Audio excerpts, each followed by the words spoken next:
Hi hello everyone, welcome back to Krishna's house. Already వేసవికాలం start అయిపోయింది. చిన్నపిల్లలకి పెద్దలకి అందరికీ ఐస్ క్రీమ్ అంటే చాలా ఇష్టం. సింపుల్గా ఈజీగా ఐస్ క్రీమ్ తయారీ విధానం మనం చూసేద్దాం.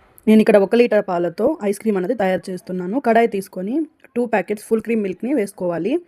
మనం ఇందులోకి ఒక మిక్సీ జార్ తీసుకొని 10 లేదా 15 బాదం పప్పు, ఒక 4 యాలకులు, మంచి ఫ్లేవర్ ఇస్తుంది. అదేవిధంగా 10 లేదా 15 జీడిపప్పులు తీసుకొని పల్స్ మోడ్లో మనం ఫైన్ పౌడర్ లాగా మనం మిక్సీ పట్టించాలి.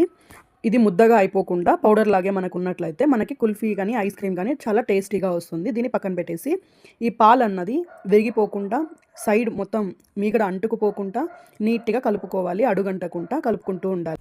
మనం ముందుగా గ్రైండ్ చేసిన పౌడర్ని మెల్లగా ఇందులో ఉంటలు రాకుండా కలుపుకోవాలి. మెల్లగా కలుపుతూ ఉండడం వల్ల పిల్లలకి కానీ పెద్దలకి కానీ ఆ యొక్క ఫ్లేవర్ అన్నది బాగా తెలుస్తుంది. సైడ్ ఏమన్నా అంటుకున్నట్లయితే దాన్ని క్లీన్ చేసుకుంటూ నీట్గా కలుపుకుంటూ ఉండాలి. సిమ్లోనే లో ఫ్లేమ్లోనే మనకి ఇది గట్టిపడేంత వరకు ఉడకనివ్వాలి.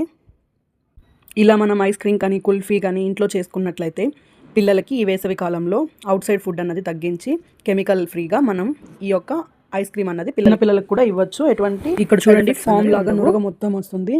ఆ నురగ అన్నది సైడ్ బాండ్లీకి అంటుకోకుండా నీట్గా కలుపుకోవాలి.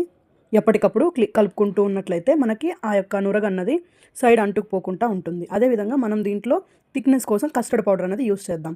కస్టర్డ్ పౌడర్ ఇక్కడ నేను 1 లీటర్కి 2 స్పూన్స్ తీసుకుంటున్నాను.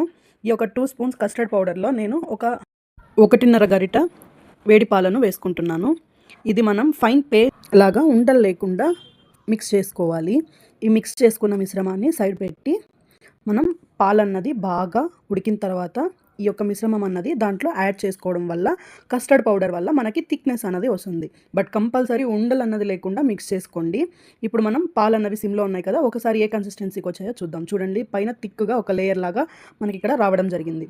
ఇది మొత్తం ఈ యొక్క ప్రాసెస్ మొత్తం మనకి లో ఫ్లేమ్లోనే జరగాలండి. లో ఫ్లేమ్ వల్ల అరోమా, టెక్స్చర్ అండ్ ఆ యొక్క స్వీట్నెస్ని మనం ఎంజాయ్ చేయొచ్చు. మనం సైడ్ ఉంచుకున్న కస్టర్డ్ పౌడర్ మిశ్రమాన్ని ఇందులో వేసుకొని నీట్గా ఉండలు లేకుండా కలుపుకోవాలి. నేను ఇక్కడ ఇందులో 1 టీ గ్లాస్ ఆఫ్ షుగర్ అన్నది యాడ్ చేయడం జరిగింది. సారీ అండి, అది క్లిప్ అన్నది మిస్ అయింది. కలుపుకోవాలి. చూడండి, అక్కడక్కడ నాకు ఉండలు వచ్చాయి. ఆ ఉండలు అన్నది లేకుండా మనం నీట్గా కలుపుకున్నట్లయితే ఇలా థిక్ పేస్ట్ లాగా తయారవుతుందండి. ఈ థిక్ పేస్ట్ లాగా తయారయ్యేలోపు మీరు ఒక మిక్సీ జార్ తీసుకొని మిక్సీ జార్ని క్లీన్ చేసి సైడ్ పెట్టుకోండి. ఇలా మనకి మిశ్రమం అన్నది రెడీ అయిన తర్వాత ఒకసారి మీరు స్వీట్ అన్నది చెక్ చేసి స్వీట్ అడ్జస్ట్ చేసి స్టవ్ని ఆఫ్ చేసి 15 to 20 మినిట్స్ వరకు మనం ఇది చల్లారనివ్వాలి. అలా చల్లారిన తర్వాత మాత్రమే మనం దీన్ని మిక్సీ జార్లోకి తీసుకొని గ్రైండ్ చేసుకోవాలి. ఇలా చూడండి, ఒకసారి నేను ఇక్కడ ఆఫ్ చేశాను. ఇది చల్లగా అయిన తర్వాత ఒక మిక్సీ జార్ తీసుకొని ఆ మిక్సీ జార్లో ఎంతైతే సరిపోతుందో అంత మీరు ఒక 2 టైమ్స్ లాగా కానీ, లేదా మీ మిక్సీ జార్ పెద్దదైతే 1 టైం లాగా అయినా కానీ మీరు దాన్ని ఫైన్ మిల్క్ షేక్ లాగా గ్రైండ్ చేసుకోండి. గ్రైండ్ చేసిన తర్వాత మీరు ఇక్కడ ఏదైతే యూస్ చేస్తారో కప్స్, లేదంటే మీ దగ్గర ఐస్ క్రీమ్ మౌల్స్ ఉన్నా, కుల్ఫీ మౌల్స్ ఉన్నా, ఏది ఉంటే అది తీసుకొని దాంట్లోకి ఇది సర్వ్ చేసుకోండి. ఇక్కడ నా దగ్గర కుల్ఫీ మౌల్స్ అన్నవి ఉన్నాయి. ఇది ఫస్ట్ టైం ట్రై చేస్తున్నాను కుల్ఫీ మౌల్స్లో. నేను ఇంతకుముందు చేసినప్పుడు నార్మల్ కప్స్లో అన్నది ట్రై చేశాను. బట్ ఈ కుల్ఫీ మౌల్స్లో ఎలా వస్తుందో నాకు తెలియదండి. కానీ ఇక్కడ ఐస్ క్రీమ్ టేస్ట్ అనేది మాత్రం మీకు సూపర్గా వస్తుంది.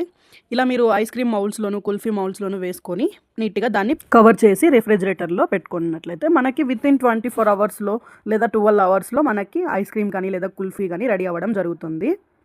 నా దగ్గర ప్రీవియస్ యూస్ చేసిన పాట్ కుల్ఫీటివి ఉన్నాయండి కప్స్. అవి నేను నీట్గా వాష్ చేసుకొని పెట్టుకోవడం జరిగింది.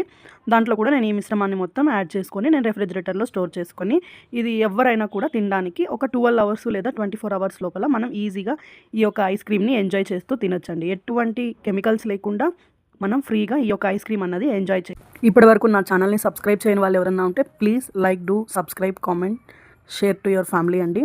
ఇలా మీరు షేర్ చేయడం వల్ల యూస్ఫుల్ వీడియోస్ ఇంకా ఏమన్నా చేయడానికి నాకు ఆస్కారం ఉంటుంది. ఇక్కడ నేను స్టోర్ చేసిన ఐస్ క్రీమ్స్ అన్నిటిని రెఫ్రిజిరేటర్లో 24 అవర్స్ వరకు సేవ్ చేయడం జరిగింది. 24 అవర్స్ తర్వాత నేను ఈ యొక్క ఐస్ క్రీమ్ ఎలా ఉందో మీకు ఇప్పుడు చూపిస్తాను. చూడండి, మనకి ఇది చాలా చాలా బాగుంటుందండి తినడానికి. నేను ఒకసారి చూపిస్తాను. ఈ కుల్ఫీ మౌల్స్లో నాకు రెఫ్రిజిరేటర్లో కూలింగ్ తక్కువ రావడం వల్ల ఈ యొక్క కుల్ఫీ మౌల్స్ అన్నవి కొంచెం అటు ఇటుగా ఉన్నాయి. బట్ మీకు ఇక్కడ కప్స్లో చూసినట్లయితే చూడండి ఎంత గట్టిగా మనకి టెక్స్చర్ కానీ కలర్ కానీ టేస్ట్ మాత్రం సూపర్ ఉందండి. ఒక్కసారి ట్రై చేసి చూడండి, మీ పిల్లలు కూడా ఫుల్ మస్తు ఎంజాయ్ చేస్తారండి. ఇది ఒక కుల్ఫీ లేదా